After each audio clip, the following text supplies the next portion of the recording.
West Denver.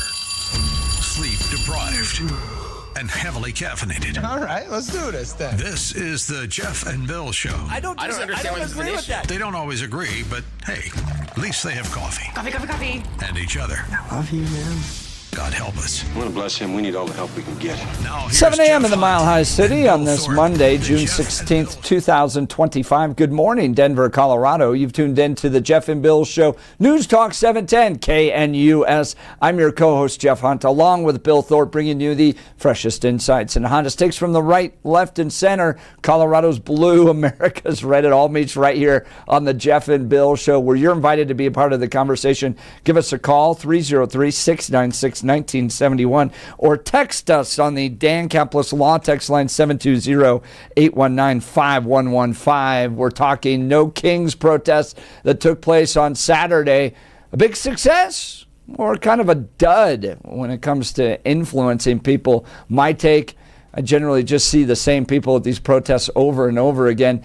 I think most people on Saturday just shrugged as they went by, doing whatever else they wanted to do, take the kids to the games, go golfing, go swimming, whatever it might be. But standing on a street corner protesting Donald Trump 8 months after we had an election, claiming no kings. Well, okay, was he elected or not? How is he acting kingly if the people chose to put him in there? I think he's just responding to what the voters wanted. But anyways, let's get to the phone lines. Marcus, Denver, what did you think of these boomers on street corners on Saturday? Yeah, what'd you think? Well, I got to straighten this out.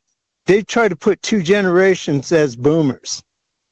And I hate to say this, but from 1954 to 1965, that's my generation. Generation Jones. And you are our kids. I've never heard of Generation Jones. Bill, have you heard of Generation Jones? No. Pop it up. We're the ones that started disco and everything else. What makes them different than boomers? My parents are boomers, and their It parents depends came on from what World year War they were II. born. Yeah, I guess they were a little before 54. So they'd be boomers. Yeah. That's weird. I've never heard We're totally of the Jones different. as a demographic term before. I've we're heard it as a Generation descriptor, but not- Jones. Huh. Remember the phrase "keeping up with the Joneses"? Oh yeah. That comes from the baby boomers. AI calls it a micro-generation that falls between the baby boomers and Gen X, 54 to 65, grew up during a time of significant social and economic change, experiencing events like the Civil Rights Movement, the Vietnam War, Watergate scandal. Well, Marcus, question to you. Do you think it was effective? Do you think it's winning hearts and minds to see those boomers and Generation Jones out there protesting?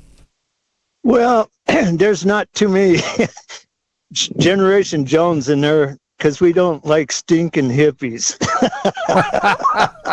I saw some posts on social media that were like, they took pictures of the No Kings rallies, and they're like, you can just imagine the smell. Yeah. So, yeah, there's a difference, boomers, and we think different too. And our kids are different too, Generation X. And but protesting these days, I think is out of date. It really doesn't do nothing. I mean, it's traffic and the interrupting of traffic, that I think totally backfires. Well, the strategy that I think the planners have is that it shows that there's upheaval in the United States, that Donald Trump, at least by a certain element, is despised. And so maybe people need to rethink him. He's not bringing unity to our nation. I don't think he cares at all to bring unity. I don't think he's a president that cares at all about delivering that. He is about change. He's going to push this thing through. The libs can sit there and kick and scream as much as they want. It doesn't matter to him at all.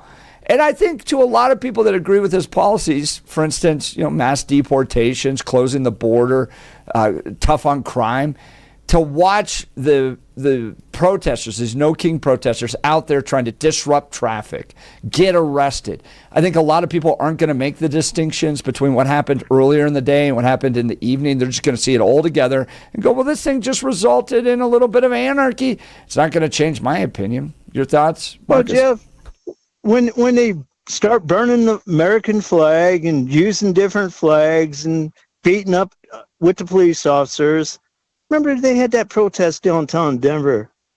That goes some years back, and the SWAT team had to help them out. And but protesting these days, it's just garbage. Yeah, if there's one thing we've learned, if you're going to protest and beat cops, wear a red hat, because then you get a pardon. Just saying. Well, there you go. If you don't wear a red hat, Kamala Harris will pay for your bail. All right, Marcus, great call. Kamala comes from our generation, Jones. Oh, does she? That's hilarious. Yes, she does. Way to wrap that up. So I love it, Marcus. Tampon Way to close that one nicely, Marcus. Tim comes too. Thanks, Marcus Have in Denver. Great call. His line will be open 303-696-1971. We'll continue with the phone calls, but now is time for News and Comment with Blake Olson. Blake Olson. Blake Olson, News and Comment.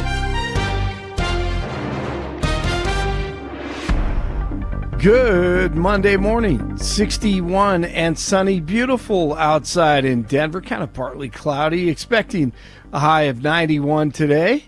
The 7-10 5-day forecast coming up. Our top story, DJT meeting with Canada's Mark Carney today at the G7 summit. And 47 announced he's directing his administration to use every resource possible on mass deportation efforts. He mentioned increasing enforcement actions in LA, Chicago, New York, and other fine cities like Denver. He considers the core of the Democrat power center. Dozens of clowns facing charges after weekend No King's idiocy in Denver. 35 useful idiots arrested and one juvenile cited and released after protests Saturday night. Some buffoons were arrested after trying to push past police in several locations so they could walk onto I-25. FAFO. Some commies threw rocks and bottles at police, and they responded with smoke and pepper balls to disperse them. And when the sun went down, the criminal activity went up. The commie organizations got what they paid for, but then we probably paid for it in the end.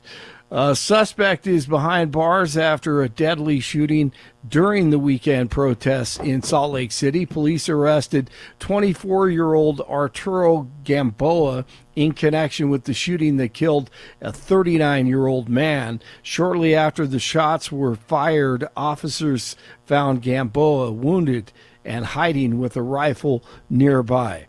The suspect in the killing of a Minnesota lawmaker and her husband is set to appear in court this afternoon. Vance Bolter faces multiple charges after a 2-day manhunt, including 2 counts of murder and 2 counts of attempted murder. He's accused of killing Representative Melissa Hortman and her husband and shooting Senator John Hoffman and his wife. The DOJ is looking into possible federal charges after investigators say they potentially found a hit list with names of federal lawmakers. Israel says Iran has launched more than 300 missiles at the country and counting since Friday. The Israeli military says most of those were intercepted by air defense systems. Some 24 Israelis have been killed so far as Iranian missiles made it through those defenses. Newt on Stegall this morning.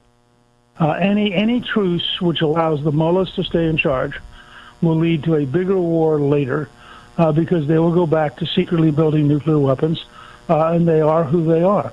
The Iranian people, over 80% of them hate the regime, would love to be free of the regime. And by the way, you don't have to talk about, I'm going to write about this today, you do not have to talk about using B-2 bombers to drop very large weapons on this one facility. What you want to do is replace the government with a new government which voluntarily dismantles the facility. And while a lot of people were watching the military parade celebrating the Army's 250th birthday on Flag Day, very patriotic day, all the commie elites were at the, I should say, like the Clintons and Kamala Khans, they were at the wedding of Alex Soros. How perfect. Son of George Soros, and he was getting married to Uma Abedin, ex-wife of Anthony Weiner, by the way, in the Hamptons. Pelosi and Schumer were also there celebrating another commie couple. And I still can't, when I think about Anthony Weiner, I still cannot believe that happened.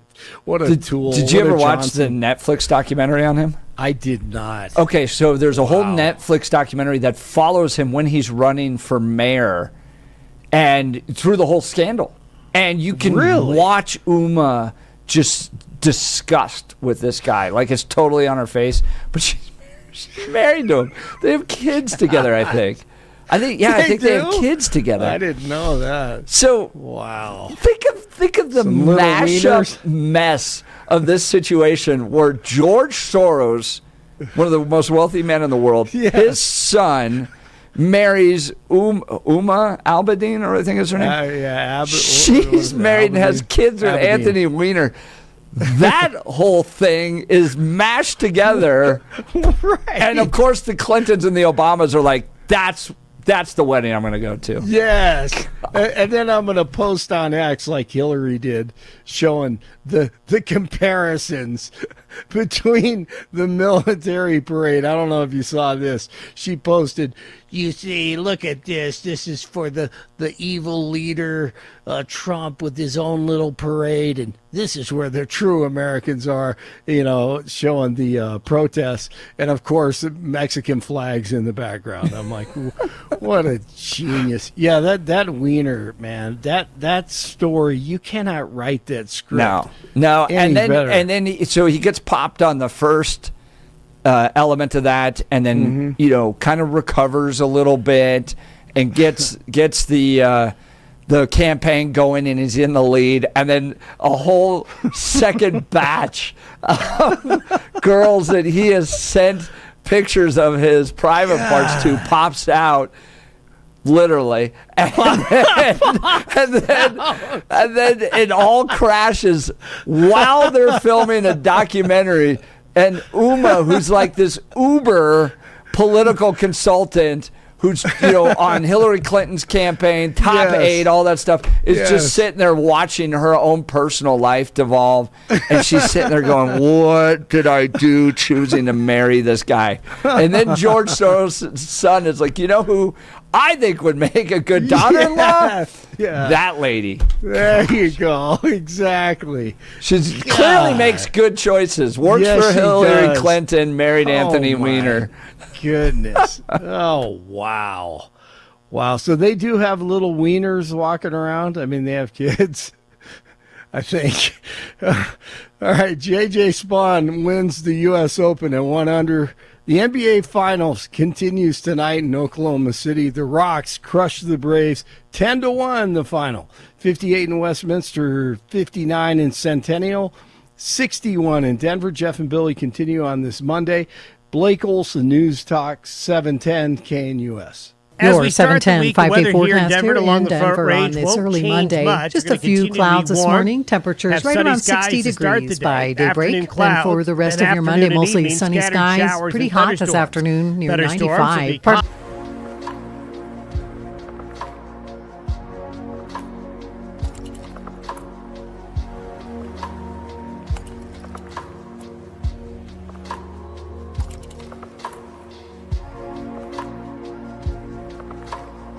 Your 710 5-day forecast here in Denver on this early Monday. Just a few clouds this morning. Temperatures right around 60 degrees by daybreak. Then for the rest of your Monday, mostly sunny skies. Pretty hot this afternoon, near 95. Partly cloudy tonight, lows down to 60. Tuesday, early sunshine with a slight chance for a late day shower or thunderstorm. Highs around 85, lows in the mid-50s. Weather sponsored by Colorado's Best Welcome Roofing. to the Jeff and Bill Show. Let's go back to the phone lines. We're talking No Kings Rally. Marie, Denver. Good morning, Marie. You're on with Jeff and Bill.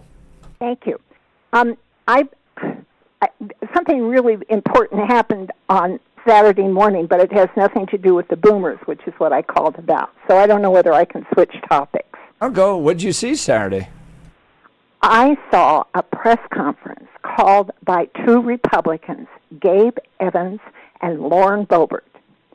And they had a statement that could have been written by Democrats, and I wish it had been, and the Democrats missed the whole thing.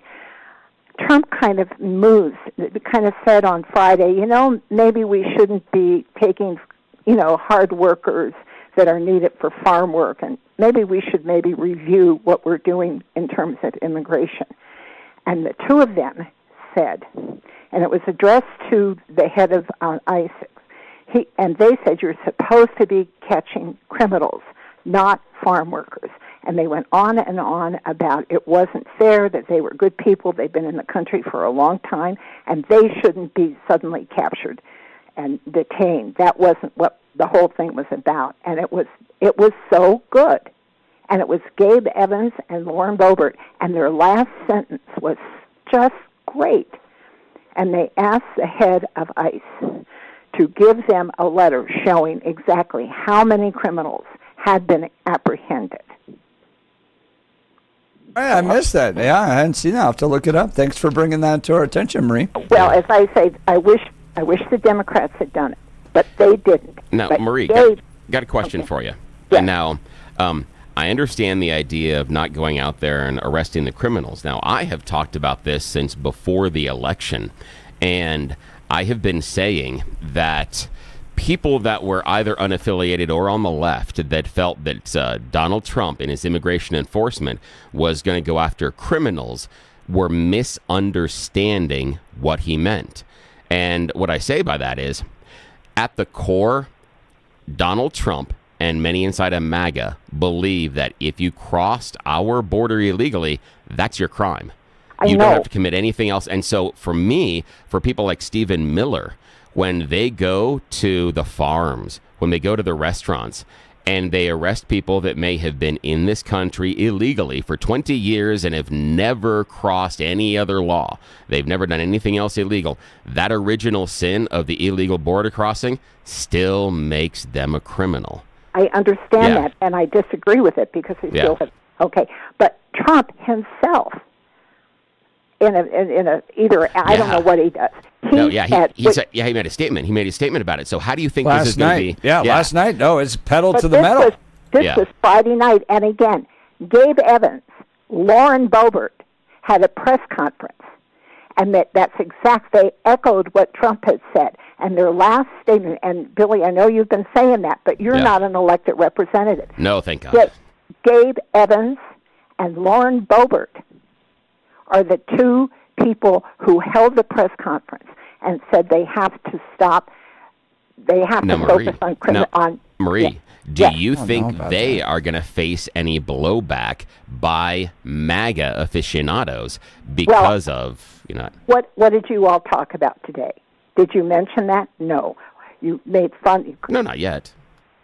Well, I hope you do. But we've heard something that happened 10 years ago that is really kind of ugly and awful, and who wants to listen to it? But that's what your news consisted of. And I thought that was deliberate myself. Now, I think that what Trump did, but what Gabe Evans and Lauren Boebert, and I have to keep remembering those, they're not in my district, so I couldn't vote for them, except I think Evans is going to run for Senate, but that's neither here nor there. But that was gutsy, it was right, and to ask to know how, and by criminals, then that people who have been convicted of a crime other than just illegal, because there's a lot of conflict legally about saying if you cross the border, you're a criminal because you did that illegally and you don't have any rights, and that's the issue. All right, Marie, we'll look into it. Appreciate the call. Thanks so much. Marie's line will be open, 303-696-1971. 303-696-1971. Bill's going to look to find it. I've looked at both websites, X accounts. I can't see any place where Gabe Evans or Laura Boebert are breaking with the president on immigration issues. All right, let's go to Ron in Colorado Springs. Good morning, Ron. You're on with Jeff and Bill. Hi, guys. You know, you asked Jeff if it changes anybody's mind, these demonstrations. I don't think anybody's mind is changed right away. But when you see that many people marching, even if you're a Trump supporter, you got to question yourself. Well, maybe this many people can't all be wrong. But then the left probably says that about us. When I looked at some of those videos and paused them, I saw people, they had signs that referenced the student loan forgiveness. I saw them complaining about the Medicaid cuts, gay, every left-wing subject matter you could see in those. And it made me think of the phrase, the enemy of my enemy is my friend. And the group that's getting them all together for the No Kings is bringing a lot of misguided, misinformed, uninformed socialists, i.e. communists, together. And so it looks quite impressive. And the numbers, I think the numbers that one guy said, 3 to 5 million, that's probably accurate. But in a country of, 360 million, it's a small group, but it looks pretty damn impressive on the TV. Now, Ron, I think the smartest thing that the organizers for the No Kings rally is to cast that wide net. They didn't pick a specific issue. So just as you said, anybody that was angry over whatever their liberal issue is can show up and still be a part of this rally and feel like their voice is heard. And as Jeff has pointed out, it's cathartic. I think that was smart because that improves turnout. If they would have picked one specific issue, turnout goes down. But because you can make your sign about any issue and just be mad, that helps improve the numbers. And that's what they wanted. They wanted numbers. And I think one of the other smart things they did is not to do something in Washington, D.C. But we'll deal with that a little bit later when we talk about the military parade. But yeah, I think they were trying to get numbers as high as possible simply because they wanted everybody. Didn't matter what your liberal issue was, you were welcome. Right, and it was a smart tactic. And, Trump has backed off of that, the immigration, giving some leadway to the farmers and the hotel industry and what have you. And they do need to kind of re-examine how many. I'm thinking if you contact somebody and he can prove he's been in the country over 5 years, i.e. I'm focusing on all those that snuck in under Biden. Yeah. Maybe register him, give him a green card, give him 6 months, and then tell him to leave. But don't take him into custody. Focus on the recent arrivals, but just my idea. I see Trump as doubling down on the immigration stuff. So this was a post on Truth Social just last night. Our nation's ICE officers have shown incredible strength, determination, and courage as they facilitate a very important mission, the largest mass deportation operation of illegal aliens in history. Every day, the brave men and women of ICE are subjected to violence, harassment, and even threats from the radical Democrat politicians. But nothing will stop us from executing our mission and fulfilling our mandate to the American people. ICE officers are herewith ordered by notice of this Truth post to do all in their power to achieve this very important goal of delivering the single largest mass deportation in history. Well, that's a little bit of conflict. You did not see him make the statement about re-examining, taking into custody people who've been here for a long period of time? No, I'm not aware of it. What did he say? I think we need to re-examine. We've got a lot of people being hurt. We've got people working on farms in California that have been there 20 years. And we need, his words was re-examine who were taken into custody.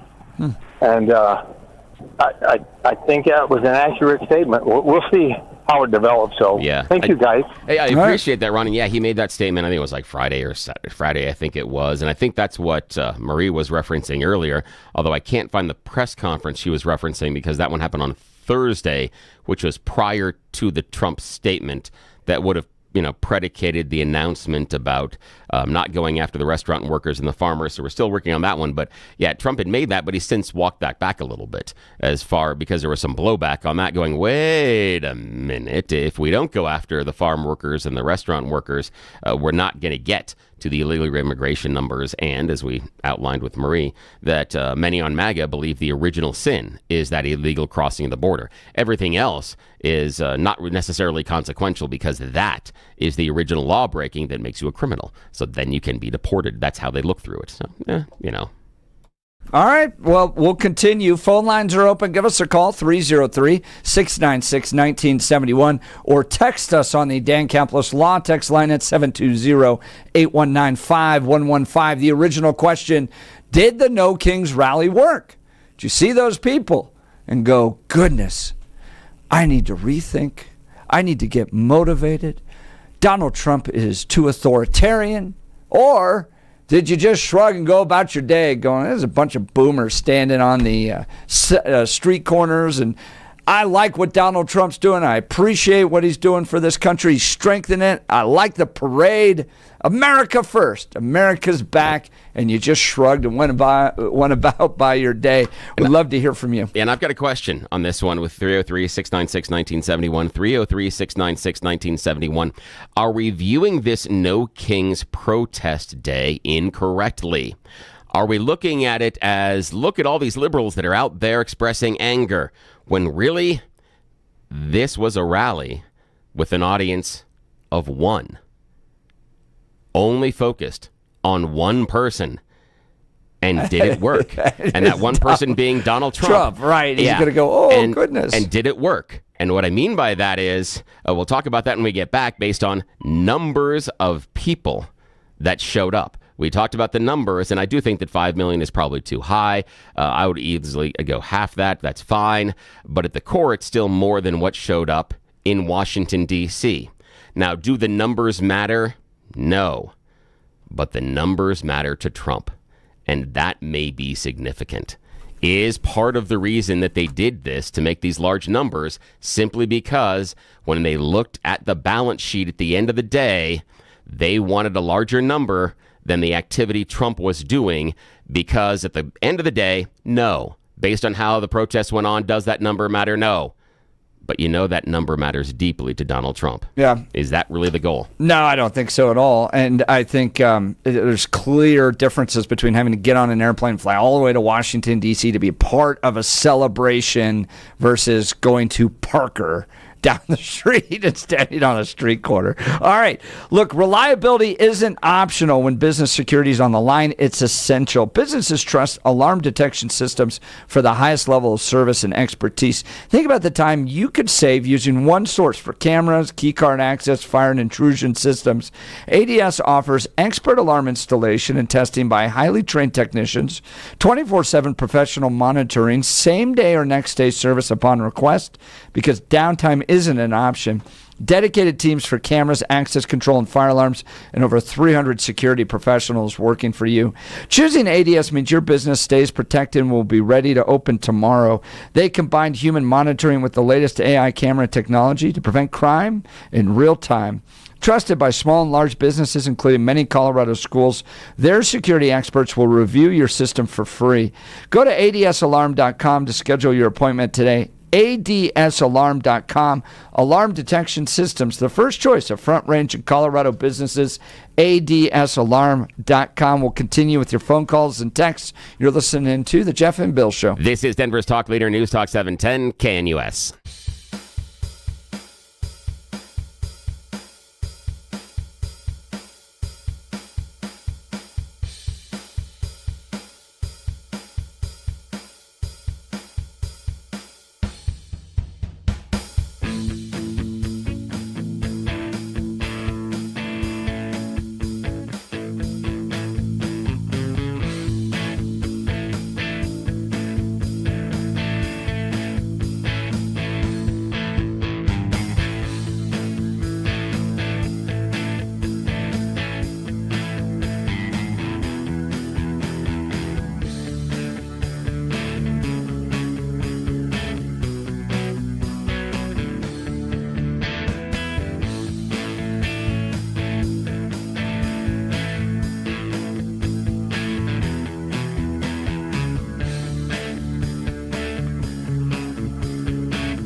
Welcome back to the Jeff and Bill Show. Joining us now, Rory O'Neill. We're going to get back to the phone calls and discussions about No Kings in a second, but I want to get the latest update from Rory O'Neill, NBC News national correspondent, on the shootings that took place in Minnesota of the lawmakers.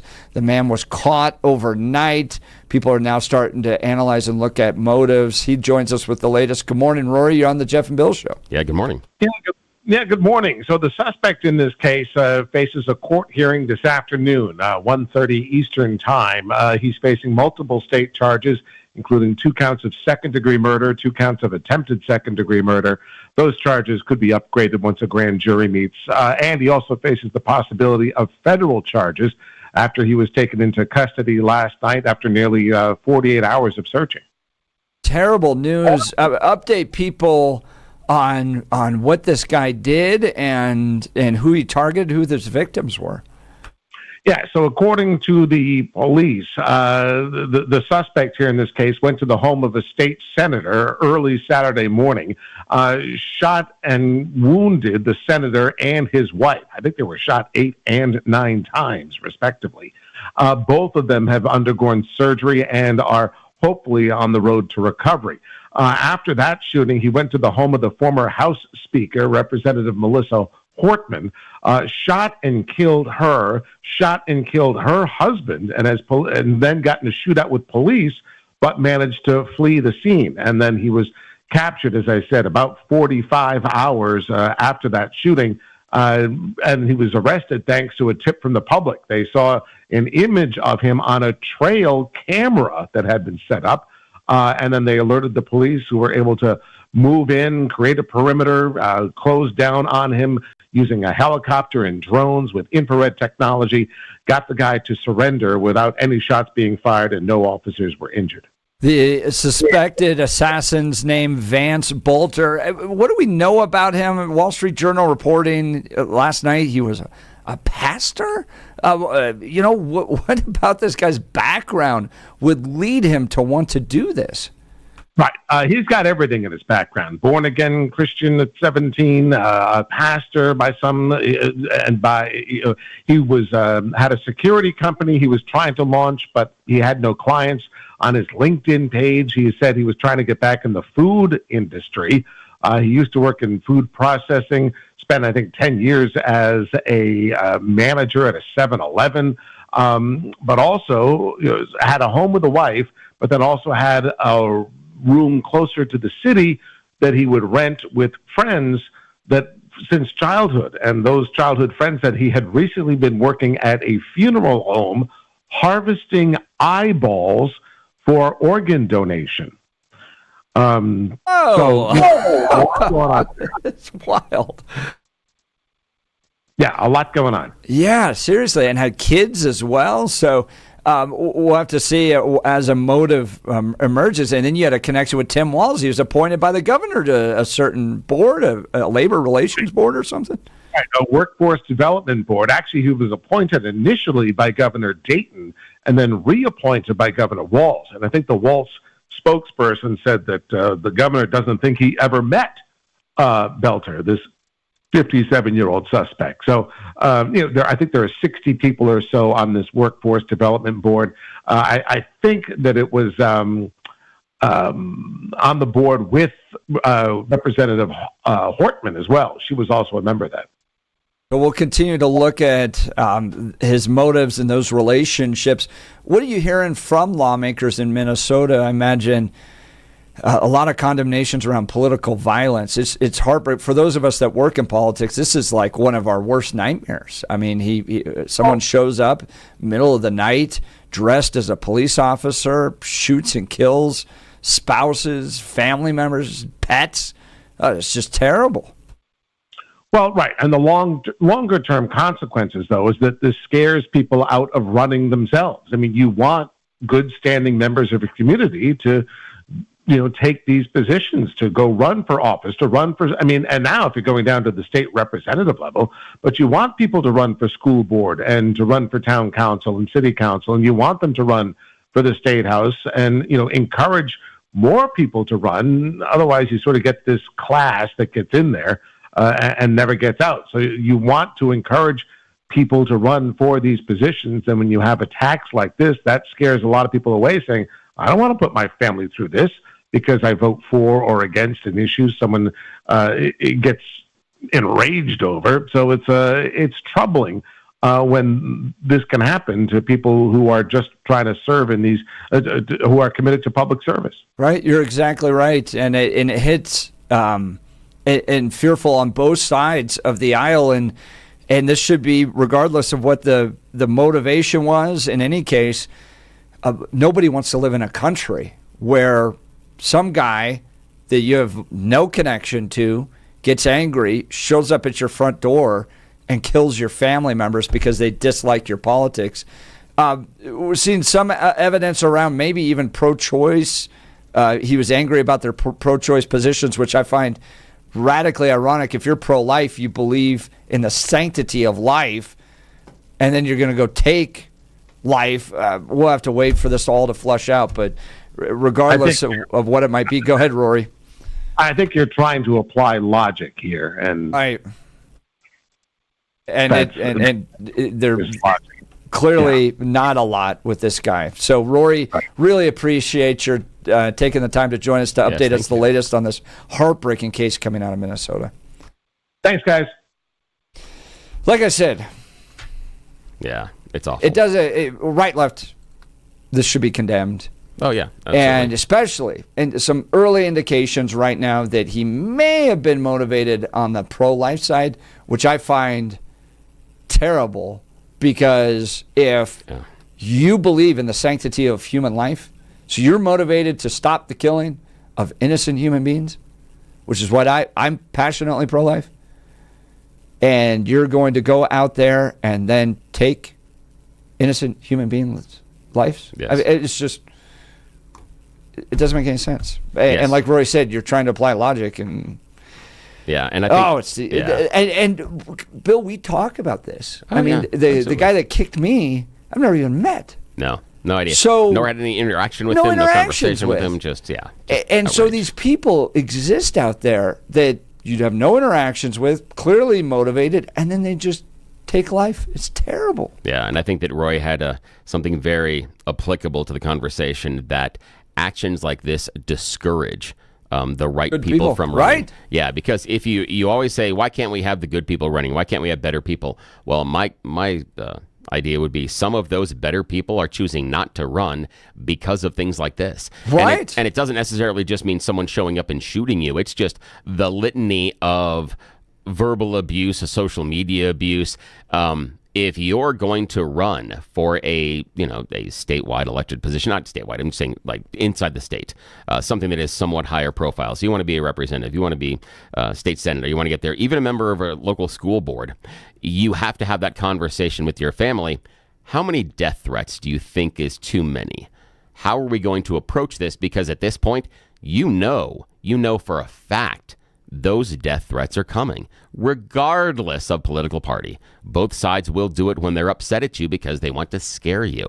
So that's one of the things right now. Think about that.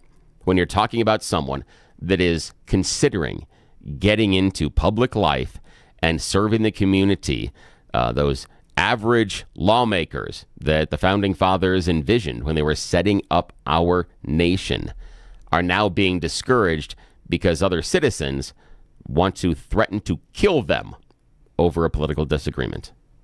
Nice job, guys. Nice job. All right, join the conversation. Give us a call, 303-696-1971, or text us on the Dan Caplis Law text line, 720-819-5115. We've got nearly jam-packed phone lines. We're going to get to you guys. Dominique, Thomas, stick around. You're up next. You're listening to The Jeff and Bill Show. This is Denver's Talk Leader News Talk 710 KNUS.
Welcome back to the Jeff and Bill Show.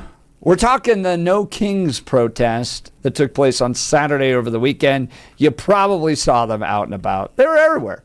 Little groups, mostly boomers, standing on street corners, holding signs, hats, shuffling along, getting angry at Donald Trump and what he's doing to this country.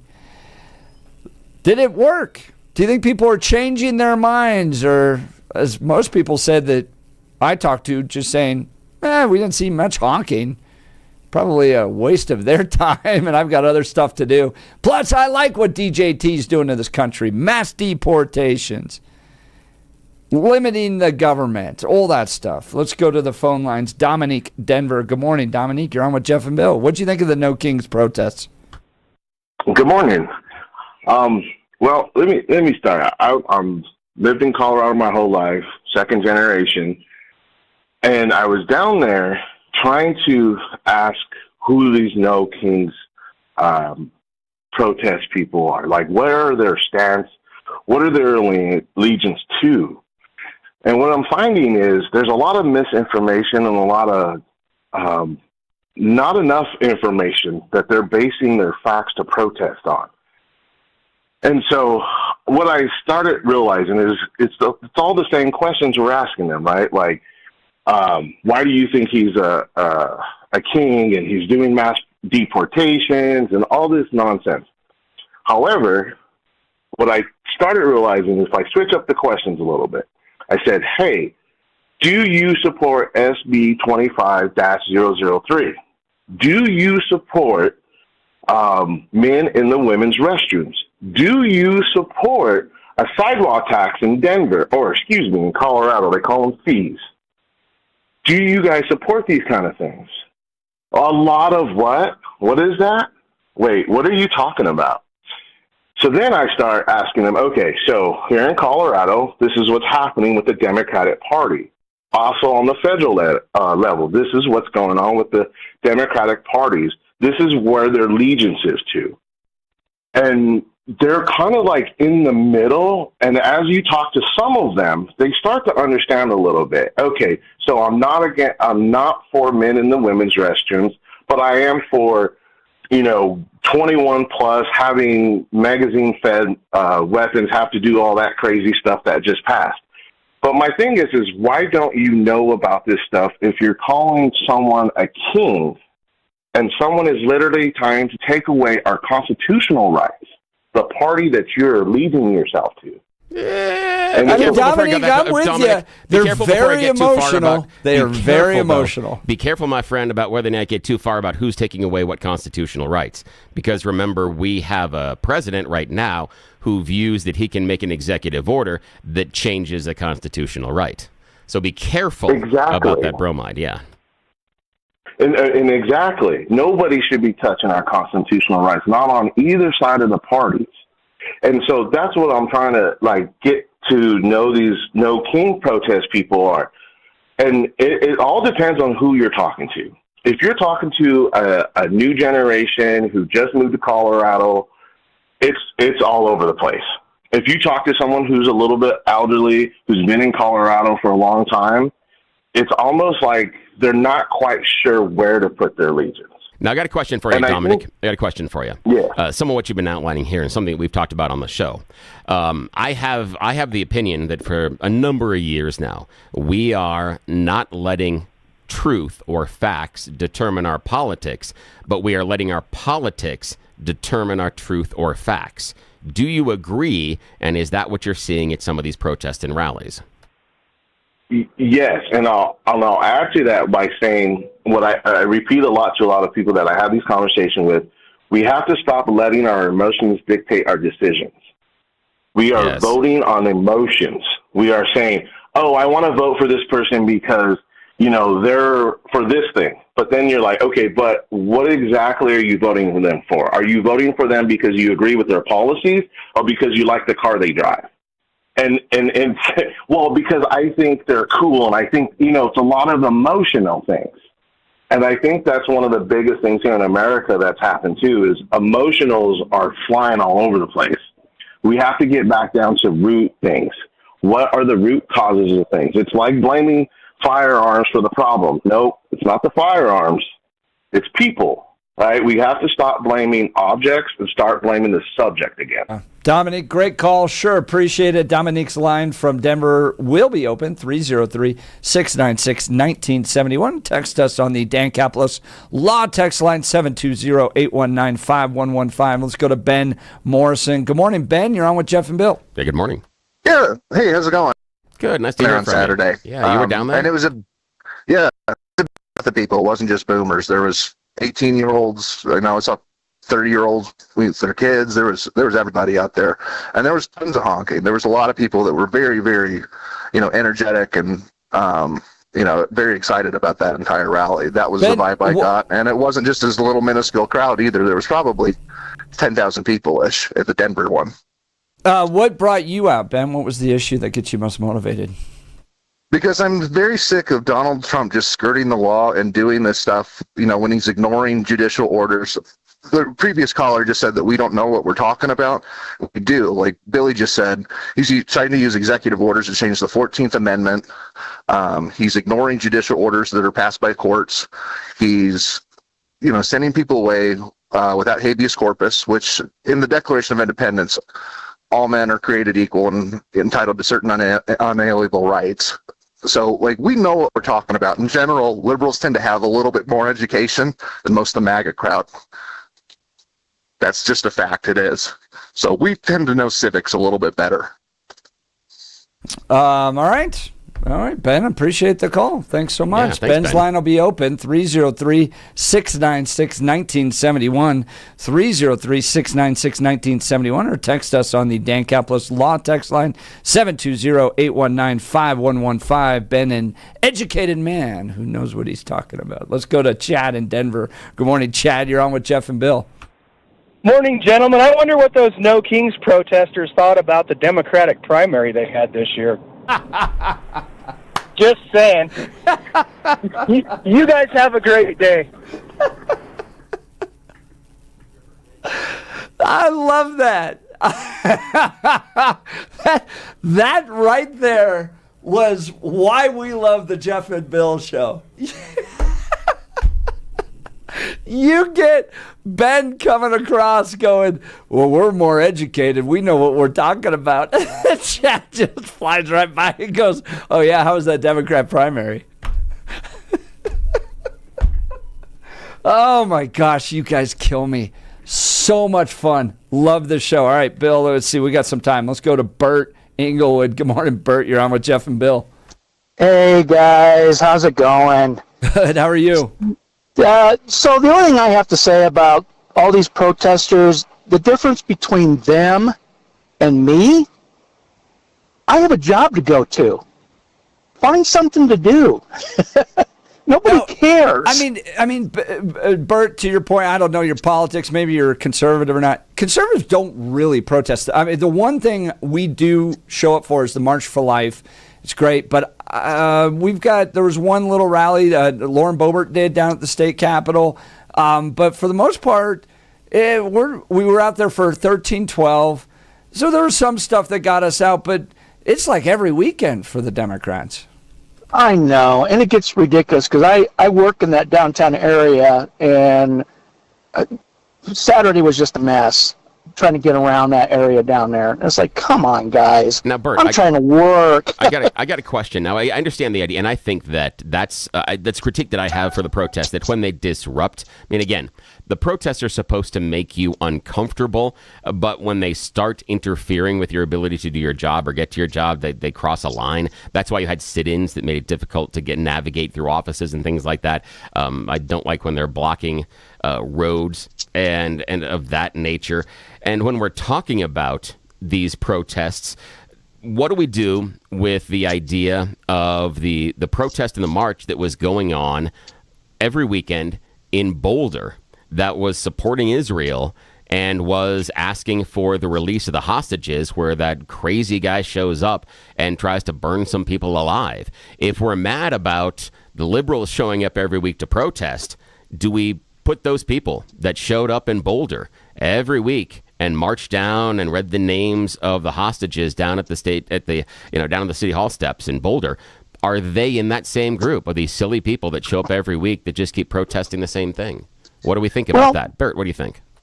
Well, my understanding to all that is that they were doing it peacefully up there, and they weren't blocking any roads. I don't remember hearing anything about them blocking roads. Oh no, but the point that I was making is the idea of the protesting every weekend or every day. The regular idea. They have a regular protest, and again, they did it right. I'm critiquing the people that block the roads. That's correct. I see it differently because the people that they're holding vigil almost for hostages. So it's not I disagree with the guy's politics and I'm showing up regularly. It's almost like a remembrance of those that are still in captivity held by Hamas. That's how I see it. But Bert, great call. Appreciate it. We'll continue. Joe, you'll be up next. Man, the phone lines are hot. Join the conversation. Did No Kings work?